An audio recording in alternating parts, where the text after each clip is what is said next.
Hi guys, welcome to crick chat meditation. India Australia second test match, అదే మన pink ball test. Day 1 రోజున Australia dominate చేసింది. Australia పక్షంలో వెళ్ళింది day 1 కంప్లీట్గా. టాస్ గెలవడం ఒకటే ఇండియా కలిసి వచ్చింది. కానీ ఇండియాని 180కి ఆల్అౌట్ చేయడంతో పాటు they scored 86 for 1 at the end of days play. So ఇంకా 92 రన్స్ ఎంతో లీడ్ ఉంది ఇండియాకి, 94 రన్స్ లీడ్ ఉంది.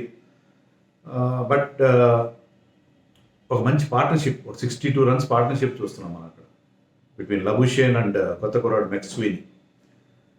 సో ఇండియా సెకండ్ డే రోజు బ్రహ్మాండం కంబ్యాక్ కాకపోతే ఆస్ట్రేలియా ఒక భారీ లీడ్ సాధించే అవకాశం మనకి కనిపిస్తుంది. ఇలాగ అవుతుంది టెస్ట్ మ్యాచ్లో.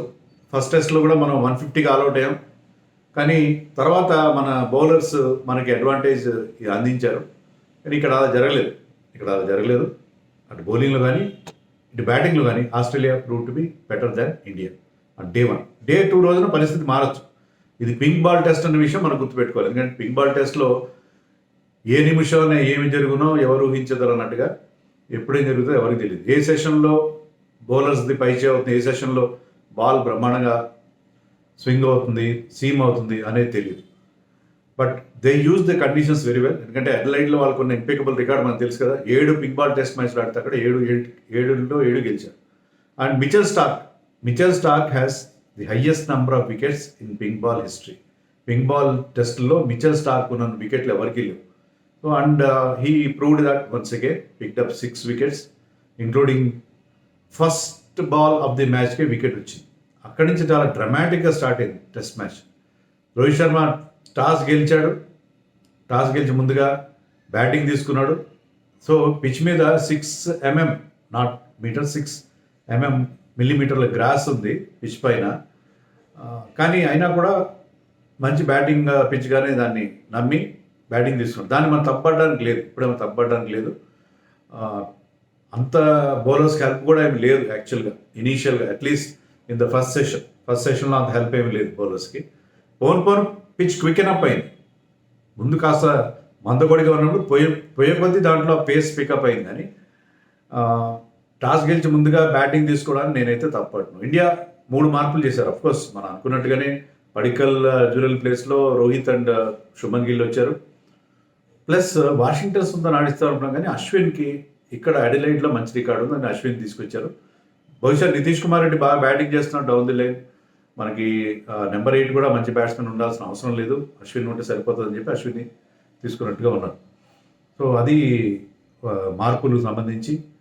First ball of the match Starc left arm over the wicket వేసిన బాల్ అది పిచ్ డౌన్ లెగ్ స్టంప్ మీద పిచ్ అయింది. మరి యుద్ధ యాంగిల్ బయటకు వెళ్ళిపోద్ది అంటున్నాడు జైస్వాల్, కానీ అది జస్ట్ లోపలికి వచ్చి hit his pad in front of leg stump. రివ్యూకి వెళ్ళిన కూడా వేస్ట్, ఎందుకంటే అది క్లియర్గా అది అవుట్. పిచ్చింగ్ ఏమైనా లెగ్ స్టంప్ అవుతా కొంచెం డౌట్ ఉంటుంది, కానీ pitch in line, hit him in line and it was hitting the leg stump or mid leg stump. So ఆ బాల్ మనం తప్పట్లేదు, ఎందుకంటే ఫస్ట్ బాల్కి అంత ఫీట్ మూవ్మెంట్ అంత సరిగ్గా ఉండదు. అది పిచ్ అయింది కూడా లెగ్ స్టంప్ మీద పిచ్ అయింది. So very good ball and much fuller in length. ఎందుకంటే ఆ పిచ్ మీద మీరు కొంచెమైనా బ్యాకప్ లెంత్ వేసినా అది స్టంప్స్ మీద వెళ్ళిపోతుంది. ఫుల్ లెంత్ వేసాడు. స్టార్టింగ్లోనే ఆ మూమెంట్ రాబట్టాడు మిచెల్ స్టార్క్. బ్రహ్మాండమైన స్టార్ట్ లభించింది. లాస్ట్ మ్యాచ్లో సెంచురియన్ జైస్వాల్ని ఫస్ట్ బాల్ కొట్టేసరికి వాళ్ళకి ఇంకా ఆటోమేటిక్గా వాళ్ళ మొరల్ స్కై హై అయిపోతుంది. But Rahul played well, Shubman Gill played even better. Shubman Gill అదే ఓవర్లో వచ్చి 2 4 కొట్టాడు. సో శుభ్మన్ గిల్ చాలా బాగా అనిపించాడు. రాహుల్ కంటే కూడా గిల్ బాగా అనిపించాడు. ఎందుకంటే స్కాట్ బౌలింగ్లో అతను వేసి ఫస్ట్ బాల్కే అతను కాట్ బై హ్యాండ్ వేయడు, కానీ నో బాల్ వేసాక వెనక్కి వచ్చాడు. అతను started walking towards the pavilion and Virat Kohli was almost coming in boundary line దాటే పరిస్థితిలో అది నో బాల్ అని చెప్పి థర్డ్ అంపైర్ చెప్పాడు. దానివల్ల రాహుల్ అక్కడ సర్వ్ అయ్యాడు. అదే ఓవర్లో ఖవాజాకి స్లిప్స్లో క్యాచ్ వెళ్ళింది, tough one, but still catchable at this level. అది కూడా మిస్ అయింది. బట్ రాహుల్ ఆ 2 మిస్టేక్స్ మినహాయిస్తే రాహుల్ బ్యాటెడ్ వెల్, ఎప్పటిలాగే చాలా ఎఫెక్టివ్గా అనిపించింది. Towards the end of his innings, second part of his innings కొంచెం ఎక్కువ టూ మెనీ షాట్స్ కొట్టే ప్రయత్నం చేసాడేమో అనిపించింది. బట్ స్టార్క్ సెకండ్ స్పెల్లో వచ్చాడు, వచ్చి కొంచెం బ్యాక్ ఆఫ్ లెంత్ వేసాడు, కొంచెం ఎక్స్ట్రా బౌన్స్ అయింది, అది రాహుల్ బ్యాట్కి తగిలి క్యాచ్ పోయింది. So good catch also, very good catch by మెక్స్విని, excellent catch by మెక్స్విని. And తర్వాత విరాట్ కోహ్లీ కూడా ఎలాగైతే ఫస్ట్ టెస్ట్లో అవుట్ అయ్యాడో అదే రకంగా ఎక్స్ట్రా బౌన్స్ అండ్ కొంచెం టెంటేటివ్గా ఆడాడు Virat Kohli, and he was also caught in the slips. So 69 for 1 నుంచి మంచి పార్ట్నర్షిప్ చూసాం మనం గిల్ అండ్ విరాట్ కోహ్లీ మధ్య. కానీ వరుసగా 2 వికెట్లు పడ్డాయి. 3వ వికెట్ కూడా బౌలెండ్కి వచ్చింది. ఈసారి fuller length delivery, almost yorker length delivery. దాంతో he got rid of Shubman Gill. ఆ శుభ్మన్ గిల్ ఒక్క బాల్ మినహాయిస్తే he batted beautifully, some breathtaking shots, cover drives కానీ స్క్వాడ్ డ్రైవ్స్ కానీ మంచి షాట్స్ అతని బ్యాట్ని చూసాం. He looked in extremely good touch. Unfortunately ఆ ఫుల్లర్ లెంత్ బాల్ అతన్ని అవుట్ చేసింది. I was caught in front, plumb in front, LBW. So Shubman Gill, Virat Kohli, Rahul తొందరగా లంచ్కి సమీపిస్తుంది. లంచ్కి మనం చాలా హ్యాపీగా వెళ్తున్నాం టైంలో మనం చాలా తొందరగా వికెట్స్ కోల్పోవడం అనేది మనం చూసాం. సో 69 for 1 నుంచి 84 for 4 అయిపోయాం మనం. So 84 for 4 at lunch. So ఆ 3 వికెట్లు పడకుండా ఉంటే బాగుండేది. అక్కడి నుంచి మనం కోలుకోలేదు. Rohit Sharma walked in just before లంచ్కి ముందు ఒక 10 balls ఆడాడు, బాగానే ఉంది. కానీ లంచ్ తర్వాత ఇమీడియట్లీ బౌలెండ్ అగైన్ గాట్ హిమ్, మరొక fuller length delivery, again got him LBW. So కొన్నిసార్లు ఆ బ్యాక్ ఆఫ్ లెంత్తో అవుట్ చేశారు రాహుల్ని, విరాట్ కోహ్లీని. కొన్నిసార్లు ఎక్కువగా ఫుల్లర్ లెంత్ వేసినప్పుడు they were getting some movement and they got good rewards. So స్టార్క్తో పాటు స్టార్క్ జైస్వాల్ని, కోహ్లీని, రాహుల్ని అవుట్ చేశారు ఫస్ట్ సెషన్లో. బట్ బౌలెండ్ కూడా తర్వాత 2 వికెట్లు తీశారు. Pat Cummins also bowled well, మంచి pace, 143 was clicking and putting lot of effort in his deliveries. And Pant తనదైన స్టైల్లో రన్స్ చేస్తున్నాడు, ఒక 20 కొట్టాడు. కానీ ప్యాట్ కమిన్స్ ఒక మంచి ఎఫర్ట్ బాల్తో suddenly that ball took off and ఆ లైన్ నుంచి కొంచెం లేటెడ్ ఆ షార్ట్ విషయంలో Rishabh Pant and it went into a catch the slip cordon once again. So ఎక్కడ రెస్పెక్ట్ లేదు, ఎక్కడ పార్ట్నర్షిప్స్ లేని పరిస్థితి మనం చూసాం. సో ఎప్పుడైతే పంత్ అవుట్ అయ్యాడో ఇంకా కష్టం అనుకుంటే Nitish Kumar Reddy playing only second test match, played ఏ హీరోయిక్ ఇన్నింగ్స్. మన డే 1 రోజున మనకి ఏదైనా బ్రైట్ స్పాట్ ఉంది అనుకుంటే అది మన తెలుగు కుర్రాడు నితీష్ ఆడిన innings. Hats off to you Nitish, youngster, 21-22 years, second test match ఆడుతున్నాడు. అది అసలు ఎవరు అనుకోలేదు టెస్ట్ మ్యాచ్ ఆడతానని. పింక్ బాల్తో ఎప్పుడు ఆడుండడు, పింక్ బాల్తో అతనికి అనుభవం కూడా ఉండడు. కానీ ఇంత కాన్ఫిడెంట్ యంగ్ ల్యాడ్ అంటే అతను చాలా confident. And the kind of shots, audacious shots that he played took the breath away. వాహ్ అనే పరిస్థితి కనిపించింది. అంత టఫ్ సిచ్యుయేషన్, ప్రెజర్ సిచ్యుయేషన్లో అతను చేసిన కౌంటర్ అటాక్ మాత్రం hats off to him. So అద్భుతంగా ఆడాడు. స్కాట్ బౌలర్ని ఒక రివర్స్ స్కూప్ కొట్టి పడేశాడు 6.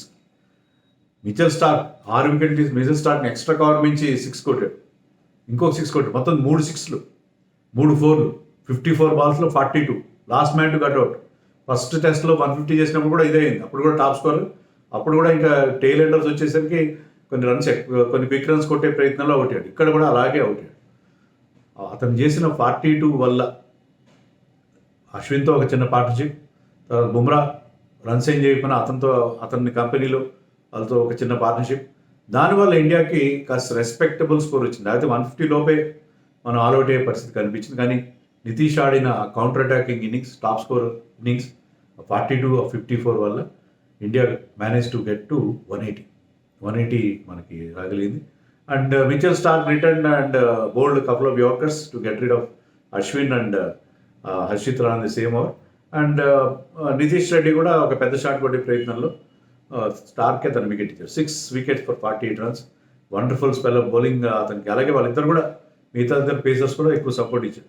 యాక్చువల్లీ మార్ష్ అంత ఫిట్గా లేడు, అతను ఎక్కువ ఓవర్ వేయలేదు అండ్ చాలా తక్కువ ఓవర్ వేసాడు మన నేతల్ని. కానీ వీళ్ళు ముగ్గురు కలిసి ఇండియాని తొందరగా ఆల్అౌట్ చేయగలిగారు. సో చాలా చాలా బాగా క్లినికల్గా కమ్బ్యాక్ అయ్యారు ఆస్ట్రేలియా ఫస్ట్ టెస్ట్ మ్యాచ్ చిత్తుగా ఓడిపోయిన తర్వాత వాళ్ళు చాలా సైలెంట్గా without really showing those emotions.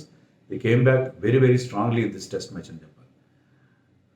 వాళ్ళు బ్యాటింగ్ స్టార్ట్ చేసినప్పుడు once again Bumrah was asking so many questions. First ఒక 2 ఓవర్లు అంత ఎఫెక్టివ్ అనిపించిపోయినా తర్వాత చాలా ఎఫెక్టివ్గా అతను బౌలింగ్ వేశాడు. యాక్చువల్లీ ట్వైలైట్ జోన్లో ఎప్పుడైతే అండర్ లైట్స్ మనకి హెల్ప్ ఉండాలి, కానీ అంత హెల్ప్ కనబడలేదు. అంటే పింక్ బాల్తో ఎప్పుడు ఎలాంటి విన్యాసాలు జరిగితే ఎవరికి తెలియదు. Towards the end of first session and second session బిగినింగ్లో bowlers were getting lot of help from the pitch. కానీ ఇక్కడ లాస్ట్ సెషన్లో అండర్ లైట్స్ ట్వైలైట్ జోన్ చాలా డేంజర్ అనుకున్నాను. ఆ ట్వైలైట్ జోన్లో మనకేం పెద్ద help. Bowlers bowled well, run making was not easy, but అంత ఇబ్బందికరమైన పరిస్థితి ఏం లేదు. Siraj also bowled well, Harshit Rana పర్వాలేదు. కానీ బుమ్రా ఉన్నంత ఎఫెక్ట్, బుమ్రా ఎప్పుడైతే ఆఫ్ ద అటాక్ ఉంటాడో మన బౌలింగ్ కొంచెం తేలిపోయినట్టుగా అనిపించింది. అశ్విన్ కూడా ఒక ఓవర్ లాస్ట్లో ఒక ఓవర్ వేసాడు, నితీష్ రెడ్డి ఒక 3 overs వేసాడు. కానీ బుమ్రా ఒక్కడే was asking so many questions. Siraj కూడా కొన్ని బ్లోడ్ సమ్ గుడ్ బాల్స్, బట్ ఒక్క వికెట్, ఖవాజా వికెట్ మాత్రం వచ్చింది. Very good ball. అండ్ ఒక డ్రాప్ కూడా అయింది. మెక్స్విని 3 మీద ఉన్నప్పుడు పంత్ అండ్ రోహిత్ మధ్యలో బాల్ వెళ్ళింది. డిఫికల్ట్ హాఫ్ ఛాన్స్ అని చెప్పాలి, డ్రాప్ ఛాన్స్ అయితే ఉన్నది. But మెక్స్విని look very good. So Nitish Reddy example తీసుకున్నాడు, అతను కూడా సెకండ్ టెస్టే కదా. సో ఒక ఫియర్లెస్గా అతను కొన్ని మంచి షాట్స్, ముఖ్యంగా కొన్ని pull shots of Harshit Rana చాలా మంచి షాట్స్ కొట్టాడు అతను. అండ్ లబుషేన్ ఎప్పటిలాగే స్టార్ట్లో కాస్త ఎక్కువ టైం తీసుకున్నాడు. ఫస్ట్ రన్ చేయడానికి ఒక 18-19 balls తీసుకున్నా. తర్వాత ఈ సర్వైవ్డ్ వెరీ వెల్. కొన్నిసార్లు they were playing and missing, కొన్నిసార్లు బీట్ అవుతూనే ఉన్నారు, కానీ still they manage to survive. ఇద్దరు కూడా సర్వైవ్ అయ్యారు. బట్ డే 2 రోజున 94 runs లీడ్ ఉంది. డే 2 రోజున ఫస్ట్ సెషన్లోనే మళ్ళీ మనకి హెల్ప్ ఏమైనా లభిస్తుందా, లేదా ఆస్ట్రేలియా ఫస్ట్ సెషన్లో మళ్ళీ కౌంటర్ అటాక్ చేస్తుందా, ఏం చేస్తుందో చూడాలి. రేపు మన బౌలర్స్, ఎందుకంటే మన బౌలర్స్ బౌల్డ్ టూ షార్ట్. వాళ్ళకి కొన్ని బ్యాకప్ లెంత్ బాల్స్ వికెట్స్ వచ్చాయి, కానీ వాళ్ళు ఫుల్లర్ లెంత్ వేసినప్పుడల్లా వాళ్ళకి ఎల్బిడబ్ల్యూలు, వాళ్ళకి వికెట్స్ రావడం అనేది చూసాం మనం. సో మన వాళ్ళు ఎక్కువగా షార్ట్ వేశారు. అంటే బుమ్రా గురించి మనం మాట్లాడే ప్రసక్తి లేదు. Bumrah bowled exceedingly well. మిగతా ఇద్దరు కొంచెం ఎక్కువ షార్ట్ బౌలింగ్ చేశారేమో అనిపించింది. లెంత్ కొద్దిగా ఫుల్గా వేసి ఉంటే they should have pitched it much upper, closer to the stumps. అదేంటే బాగుండేదేమో అనిపించింది నాకు. బట్ స్టిల్ రేపు కొంత అమెండ్స్ చేసుకుంటారు. రేపు మరింత రెన్యూడ్ విగర్తో మన బౌలర్స్ వస్తారని ఆశిద్దాం మనం. రేపు ఇంకో ఫస్ట్ డే రోజు వాళ్ళదే, no doubt about it. Second day మన వాళ్ళు కంబ్యాక్ అయ్యే అవకాశం ఖచ్చితంగా ఉంటుంది. ఖచ్చితంగా మన వాళ్ళు కంబ్యాక్ అవుతారు అని ఆశిద్దాం. This day belong to Australia, no doubt అవుతుంది టెస్ట్ మ్యాచ్లో. But day 2 is there. Day 2 కనుక మీరు బాగా బౌలింగ్ వేసి చిన్న లీడ్తో కనుక వాళ్ళని ఎస్కేప్ కాగలిగితే, ఇప్పుడైతే లీడ్ వాళ్ళకే వస్తుంది ఇప్పుడున్న పరిస్థితుల్లో, unless we bowl very well in day 2. Lead ఎక్కువగా రాకుండా జాగ్రత్త పడితే మాత్రం we are still in the game కదా.